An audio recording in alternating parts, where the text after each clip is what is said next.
Pemirsa, gelar perkara khusus terkait ijazah Jokowi ditunda oleh Bareskrim Polri. Bareskrim menyebut penundaan karena tim pembela ulama dan aktivis atau TPUA meminta penjadwalan ulang karena ingin menghadirkan sejumlah nama-nama. Sementara pihak TPUA katanya membantah hal tersebut. TPUA menyebut siap melaksanakan gelar perkara ulang.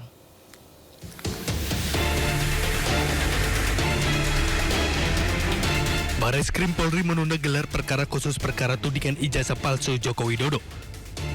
Gelar perkara khusus yang dijadwalkan pada 3 Juli ini diundur menjadi pekan depan hari Rabu 9 Juli mendatang.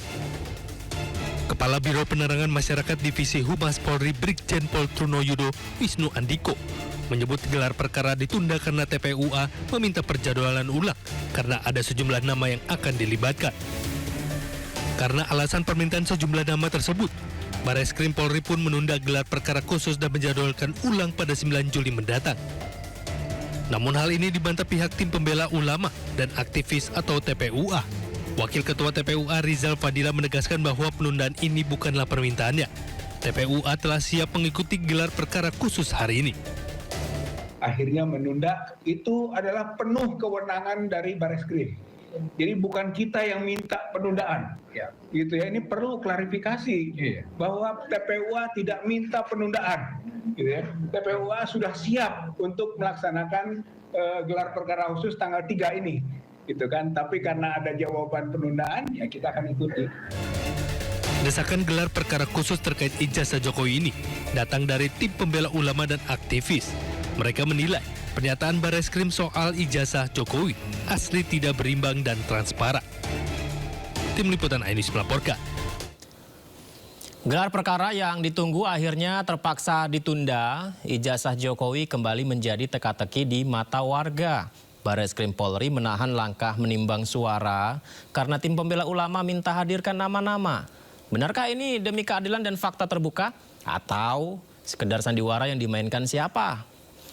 Kita bahas lebih dalam pemirsa bersama narasumber istimewa kita malam hari ini, kuasa hukum Jokowi Yakub Hasibuan, Wakil Ketua Umum Tim Pembela Ulama dan Aktivis atau TPUA Rizal Fadila, dan Direktur Eksekutif Lembaga Kajian Strategis Kepolisian Indonesia atau LMKP Edi Hasibuan. Saya sapa semuanya, Assalamualaikum, selamat malam Bapak-Bapak sekalian, apa kabar? Waalaikumsalam, malam, baik-baik, alhamdulillah. Baik. Terima kasih banyak di sela-sela kesibukannya menyempatkan diri berbagi di Sindo Prime.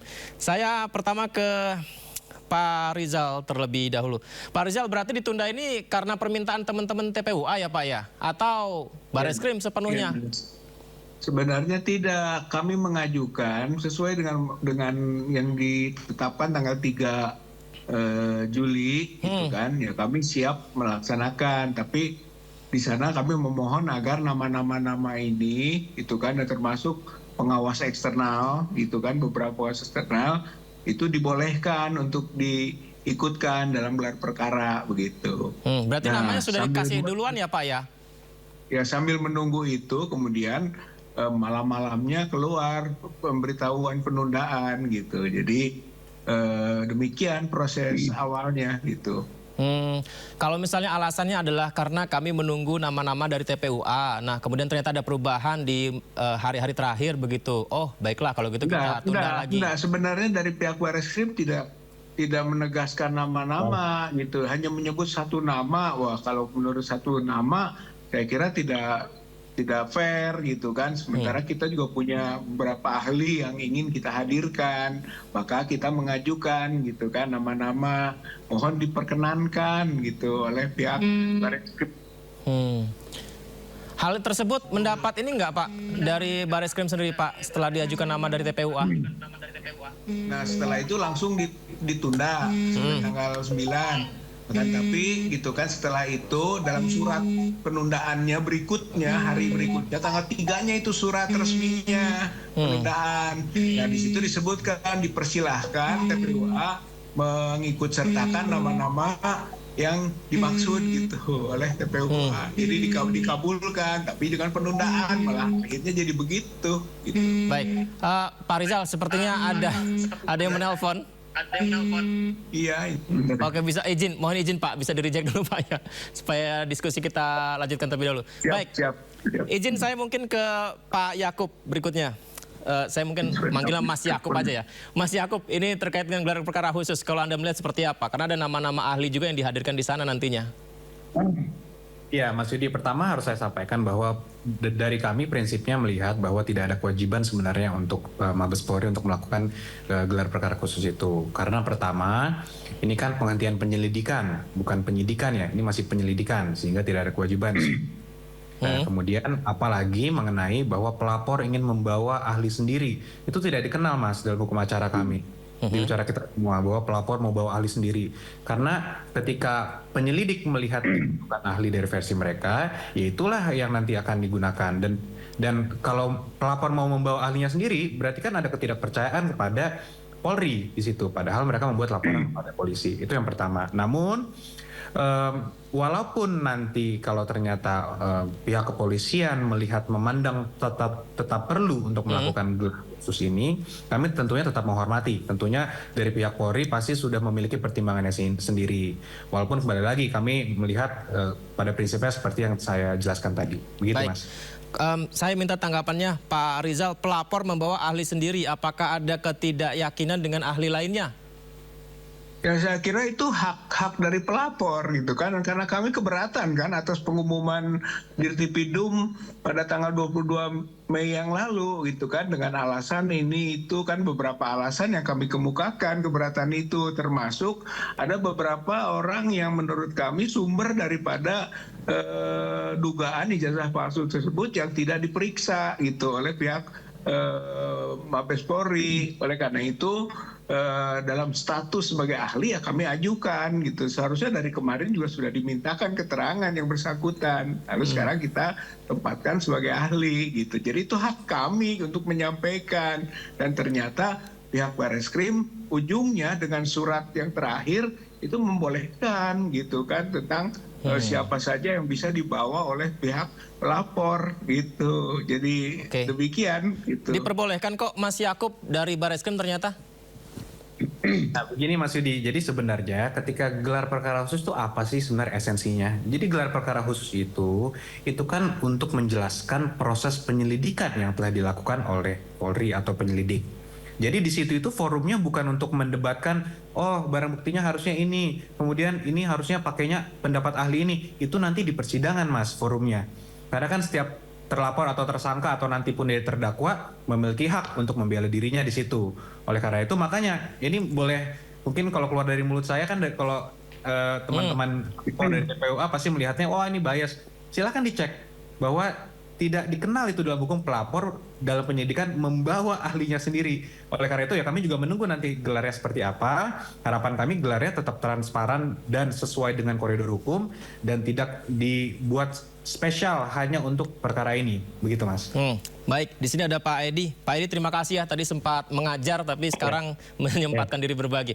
Pak Edi, kalau gitu untuk gelar perkara khusus yang disampaikan Mas Yakub dan juga Pak Rizal tadi sebenarnya seperti apa Anda melihatnya? Apakah pelapor boleh Pak membawa ahli dari sana? Jadi gini, sebetulnya udah ada orang-orang yang sesuai aturannya ketika misalnya diundang untuk mendengarkan gelar perkara khusus tadi. Yang pertama adalah orang yang pelapor tadi ya, orang melaporkan ke Barreskrim Polri, kemudian ketidakpercayaannya terhadap ini ya, itu boleh orang yang bersangkutan, tetapi juga paling didampingi oleh pengacara. Di luar itu tidak bisa, karena memang tidak ada korelasinya, sehingga yang lain di luar yang daripada nama-nama itu tadi tidak bisa, harusnya tidak bisa ya. Kenapa demikian? Karena nanti ini bisa menimbulkan permasalahan baru ya. Sebetulnya kan polisi di sini sebetulnya ingin menjelaskan kepada si pelapor tadi bersama tim kuasa hukumnya bahwasanya kami sudah melakukan seperti ini. Diceritakanlah itu ya. Terus nanti masalahnya di mana gitu ya. Kenapa diadukan minta gelar perkara, apa masalahnya gitu. Sehingga itulah nanti yang dijelaskan oleh penyidik kepada pelapor tadi dan juga pengacaranya bahwasanya itu yang persoalannya seperti itu gitu ya. Pak Edi, sesuai judul kita, gelar perkara ijazah Jokowi ditunda, siapa di baliknya? Tanda tanya ya. Ini apakah adalah hal yang biasa, Pak Edi, atau ada sesuatu yang tidak umum begitu? Kalau saya lihat sih penyidik sudah mau ya untuk melakukan gelar perkara. Cuman masalahnya kan kalau ada pihak lain yang berusaha membawa orang lain yang di luar dari ketentuan, saya kira kan tidak boleh. Ya, karena itu sebetulnya bukanlah gelar perkara yang terbuka ya, bukan. Itu gelar perkara yang yang bisa dihadiri oleh bagi masyarakat yang menginginkan apa yang terkait dengan kasus itu ya. Karena di sana itu nanti udah ada propamnya, udah ada penyidiknya, udah ada wasidiknya, udah ada semua di sana dan mereka nanti akan menjelaskan ini. Ya, itulah nanti ketika misalnya mereka datang, udah ada penyidik-penyidik menjelaskan ini, termasuk juga pengawas eksternal ya atau internal di sana akan hadir untuk menjelaskan ini. Baik, Pak Rizal, mungkin ada yang ingin disampaikan, menegaskan bahwa sebenarnya gelar perkara khusus dengan ahli dari pelapor ya tidak masalah. Iya, saya kira ini kan gelar perkara khusus ya, bukan gelar perkara biasa. Dalam Perkapolri nomor 6 2019 kan ada 2 jenis gelar perkara itu. Nah, gelar perkara khusus diajukan atas dasar keberatan. Gitu. Salah satu keberatannya, alasannya adalah tidak tuntas dan tidak lengkapnya pemeriksaan dari pihak penyelidik. Gitu. Jadi kami mengajukan agar lengkap. Nah, itulah kemudian daftar nama-nama. Gitu. Sehingga daftar nama-nama itu diajukan. Nah, termasuk dalam hal ini adalah ahli gitu, yang menurut kami justru sumber daripada keberatannya TPUA, karena ahli ataupun sumber ini kok tidak diminta keterangan, padahal bukti-bukti yang diajukan oleh TPUA itu bersumber pada analisis, kajian gitu kan, uji forensik berdasarkan kemampuannya ahli kita itu gitu. Sebetulnya itu fairness gitu, kalau fair, dan ternyata dalam surat yang terakhir dipersilahkan gitu. Oleh karena itu kami merespon konstruktif, baik sekali gitu, atau memang ini ada itikat baik dari pihak Mabes Polri untuk gelar perkara ini lebih transparan, lebih terbuka mungkin dalam pengertian bisa dibaca di ruang publik nantinya ke depannya tentang hasil dari gelar perkara tersebut, karena gelar perkara ini bagian dari integrated criminal justice system gitu, jadi yang terintegrasi gitu. Jadi kembali ke esensi dari atau makna gelar perkara. Baik, kalau tadi bicara soal integrasi ya Pak ya, kalau Pak Ugroseno bilang restoratif justice ini Bapak-Bapak sekalian. Jadi informasi yang kami dapatkan Bapak-Bapak sekalian, ada perbincangan di mana pernyataan Wakapolri 2013-2014 Komjen Pol Purnawirawan Ugroseno mengusulkan restoratif justice dalam menuntaskan polemik ijazah Jokowi. Restoratif justice ya, kalau nggak salah peraturan kepolisian nomor 8 tahun 2021 ya. Iya, di awal-awal itulah. Iya, jadi ya sebaiknya kan Pak Listio ini kan Kapolri kan dulu ajudan Pak Jokowi. Iya, kan? betul. Supaya situasi tidak berkembang kemana-mana, ya beritahu saja Pak Jokowi, Pak, kita ketemu semuanya di situ ya, antara Pak Jokowi ya, kemudian damping ada Pak Pratikno, di sini mungkin ada pengacaranya silakan, kemudian ada si Roy Suryo, ada Dr. Tifa, ada si Rismo di situ, dan satu lagi Rizal Fadilah itu ya. Iya, Rizal Fadilah. Ketemu ngobrol aja, jelaskan. Jadi daripada debat yang kemana-mana nggak jelas kan, duduk baik konferensi meja bundar situ, sampaikan aja. Kalau pun toh nanti ada kesalahan apa sampaikan aja. Mungkin dari Universitas Gadjah Mada juga dihadirkan situ kan. Dulu ide restoratif justice kan yang menyampaikan kan kalau nggak salah Pak Listio sebelum pada saat dilantik jadi Kapolri. Nah ini mungkin pekerjaan satu yang menyangkut mantan kepala negara di sini dipraktekkan saja sama Pak Listio Sigit sih. Wah, ini menarik ya Pak. Iya. Kalau itu bisa digelar betul, artinya polemik itu mungkin bisa jadi berhenti loh Pak. Ya saya rasa itu yang terbaik daripada berkembang sampai ke saling melapor kemana-mana. Betul. Nah ini menarik, kita lanjutkan dialog kita. Pak Rizal, restoratif justice Pak Ugroseno bilang, kira-kira kalau ini diajukan teman-teman TPUA akan bersedia tidak Pak?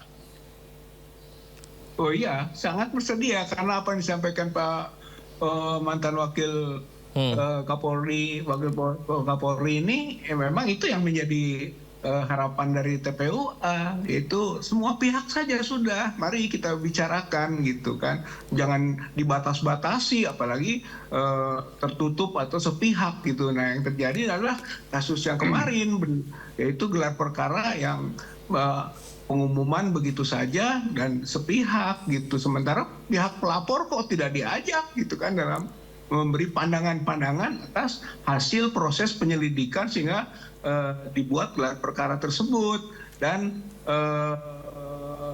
akibatnya ya timbul gitu kan keraguan terhadap proses dan hasil gitu. Pak Rizal, berarti kalau begitu bolehkah saya simpulkan bahwa apa yang diumumkan dari pihak kepolisian ijazah Pak Jokowi asli beberapa bulan yang lalu itu berarti tidak memuaskan dari teman-teman TPUA? Ya sangat tidak memuaskan dan tidak ada penetapan asli, yang ada adalah soal identik gitu kan. Nah soal identik tidak identik juga kami punya bukti lain bahwa kalau dibandingkan dengan bukti yang ini jadinya tidak identik gitu.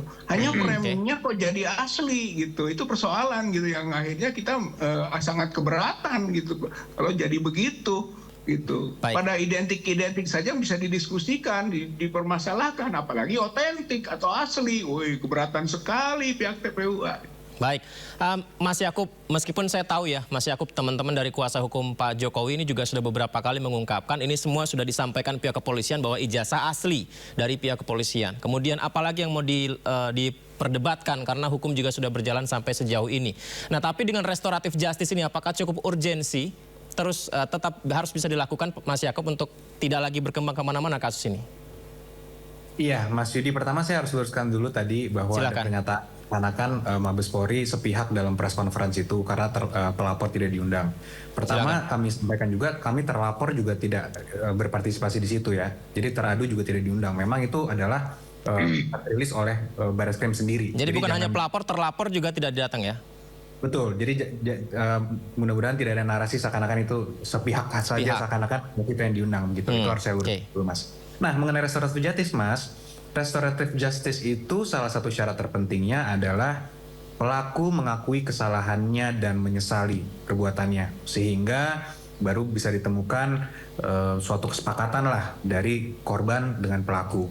Itu unsur terpenting, Mas. Sehingga jika itu tidak ada, ya saya juga bingung bagaimana mekanisme untuk melakukan restoratif justice itu. Walaupun kami sebagai kuasa hukum tentu memiliki kewajiban untuk mengadvis kepada klien kita, khususnya di perkara perdata ya, bahwa perdamaian itu kan adalah menjadi prioritas. Itu kami memiliki kode etik seperti itu sebagai advokat, Mas. Namun tidak mungkin kami hanya satu sisi saja kan. Tentunya ada kewajiban juga daripada para pihak satunya, pelapornya atau terlapornya gitu. Nah itu jadi mungkin salah satu syarat yang harus kita perhatikan bersama, Mas Yudi. Meskipun tujuannya adalah untuk mengumpulkan dari kedua belah pihak, kemudian masing-masing ya ibaratnya apa ya, berembuk bersama begitu untuk mencari titik terang dari ini semua gitu. Apakah itu masih dianggap ya tidak perlu dilakukan, Mas Yakub? Ya kalau berembuk saya rasa ini polemik sudah bertahun-tahun ya, Mas Yudi ya. Artinya tentunya banyak waktu sebenarnya kalau mau mengajak berembuk, tapi kan kelihatannya itu bukan pendekatan atau approach yang digunakan oleh ya kalau saya katakan pihak sana begitu, Mas.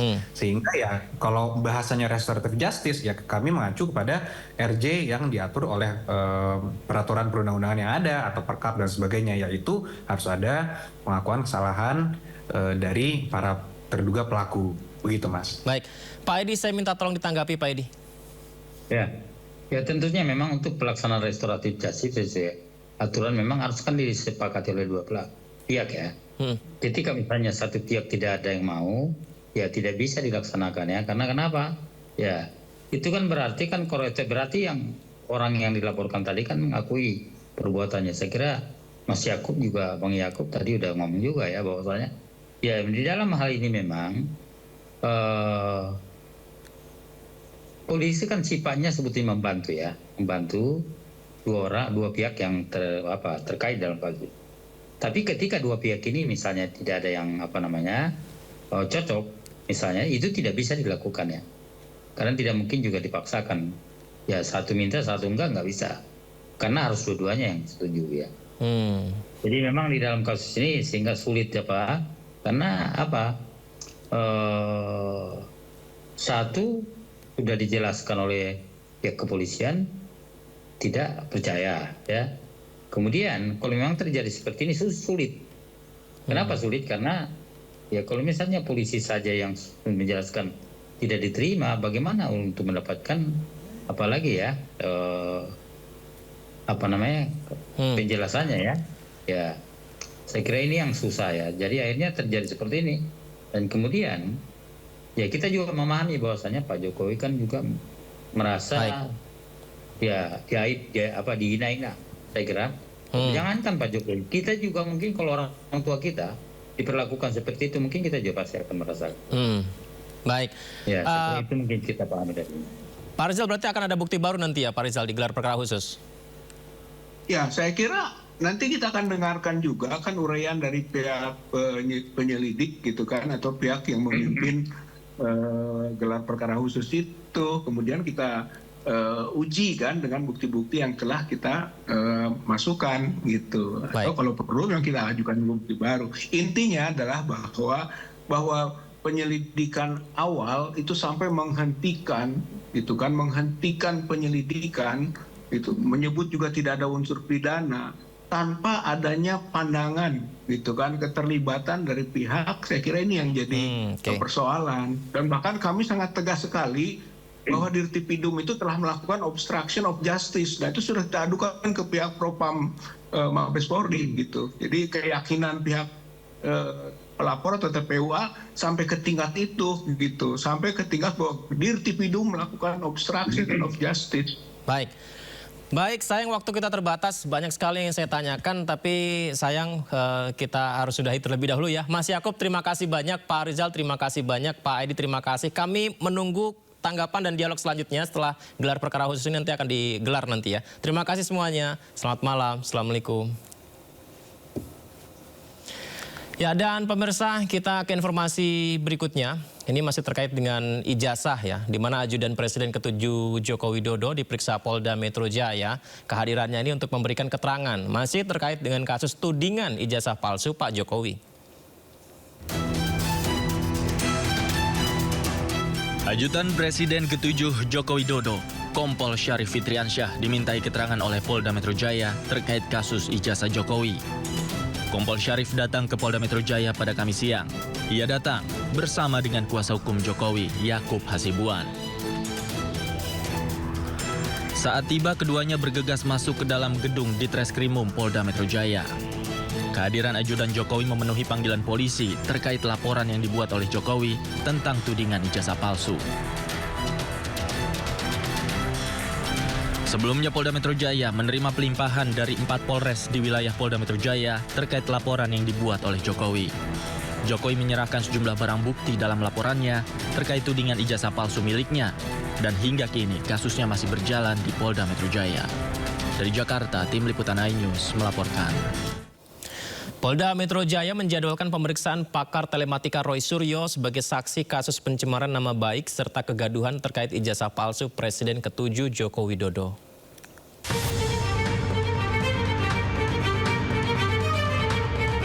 Kasus ijazah palsu Presiden ke-7 Jokowi terus berlanjut ke jalur hukum. Setelah adanya dugaan ijazah palsu Jokowi, sejumlah nama pun turut menjadi terlapor oleh relawan Jokowi.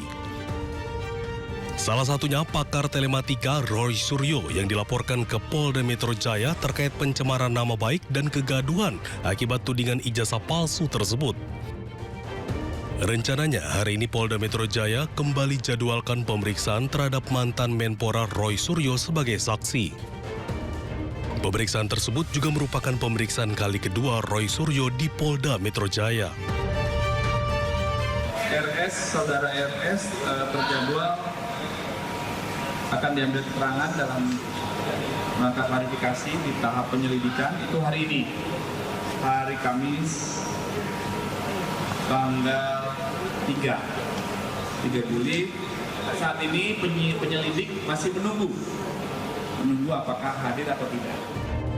Seperti diketahui, kasus ijazah palsu Jokowi juga telah dirilis Direktorat Tindak Pidana Umum Bareskrim Polri yang menyatakan ijazah Presiden ke-7 RI identik. Dari Jakarta Selatan dan Helmi Sajangbati, iNews melaporkan.